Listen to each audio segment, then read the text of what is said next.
Tell us about that milestone, mate. What's it mean to you? Yeah, obviously a great honour to play 100 games for this great footy club. It's taken a little while to get there, I suppose, but happy it's here now, and very happy to get my name in the locker at the footy club. Did you think you'd get there? Because you've had some serious adversity with injuries.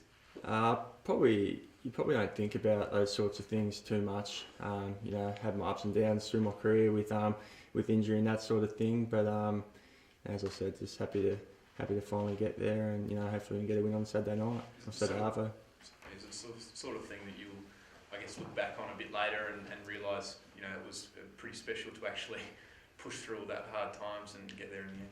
Yeah, it's probably something that I'll look back after my career at those sorts of things. Don't get me wrong, I'm very, very happy to get there now, and as I said, it's a great honour, especially at this footy club, and they've been fantastic to me. So I'm really looking forward to Saturday. Robbie, you playing the best footy of your career, do you think, right now?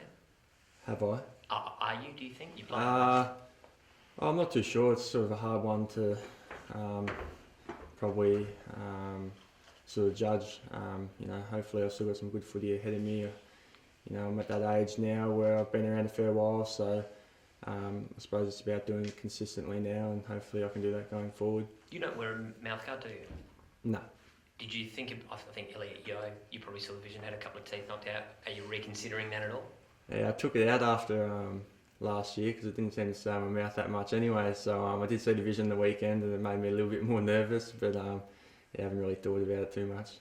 So you just keep going, no mouthguard? You feel okay? Yeah, at this stage probably. What do you make of Melbourne this year? Obviously, a huge improvement. I think they've always had a lot of talent there, and they've recruited in really well. And with Bruzy going there, they've obviously changed things up a little bit, and they've been a massive improver this year. So we're definitely going to have a massive challenge on our hands this weekend. They've got a lot of high draft picks, and they've recruited really well. So we're really looking forward to the challenge. And a bit of a blow, no Hartman and Gus this weekend. You just have to try and cover them. Yeah, I suppose it's not ideal, but we've got great guys playing good footy at the Magpies. Have been doing so all year, so I'm sure whoever comes in will play the role that we need.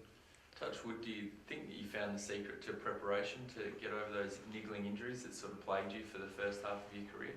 I think I've found sort of a program that seems to be working for me and my body. There'll be ongoing little tweaks and adjustments going forward, but at the moment I feel like I'm in a better place than when I started, and understand my body a lot more. What variable does playing in Alice Springs bring into the game? It'll probably be a little bit different up there, than playing, I suppose, in front of 50,000 here last weekend. But we just got to have an attitude of getting it done wherever it may be, and that challenge will be this weekend. It'll be a bit different. We play pre-season games up there, but not up there for points. So we're looking forward to going up there. It'll be something different, but we just got to go up there concentrating on playing our game plan and trying to get the job done. How many players do you have in your reserves or with the Magpies you think that are capable of being regular first teamers? There's probably been 6 to 8 guys that have been in really solid form all year that could probably come in, and a couple of guys have come in at different times already this year, and like I said, whoever Kenny sort of decides to pick, we've got great faith that they'll come in and be able to do the job, no worries. What was that first pre-season like when Ken came in and Burjo was back, and you could see all the gains and how hard everyone else was training, and not being able to actually be part of that because you're already having?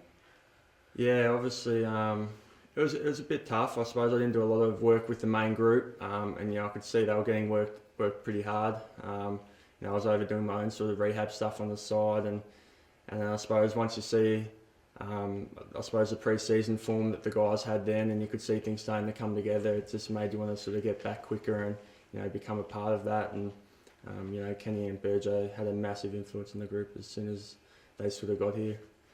So you feel like, having been able to go through that and do that this summer, just been that you've been able to see the gains from it yourself now?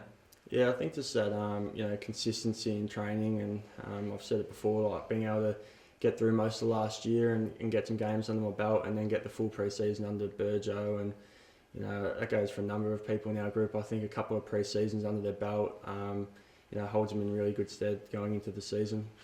What's it like playing in the forward line at the moment?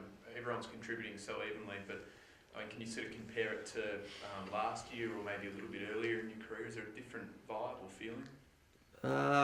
Yeah, I suppose so. I mean, we've got a good mix down there at the moment with the talls and the smalls, but you know, we're only as good as I suppose the delivery coming in, and you know, the defence and the midfield have such a huge impact on the way we move the ball, and you know, that makes our job a lot easier as forwards. So you know, the way the whole team's defending first and getting our ball movement going off the back of that certainly makes it you know, a little bit easier for us as forwards, and probably makes us look a little bit better.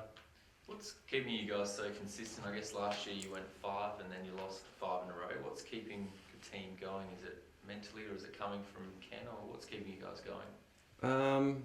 Yeah, I think you know, it's just about doing the little things consistently during the week. Everyone's own individual preparation, and then the preparation as a group, I suppose. We're just trying to keep things really simple during the week and keep doing the same things that have got us to where we are, and prepare for each opponent the same way. Yeah, I don't think we can afford to look too far ahead as a group. You know, we just need to focus on doing the things that we've done well so far this year, and continue to do those little things because they do add up.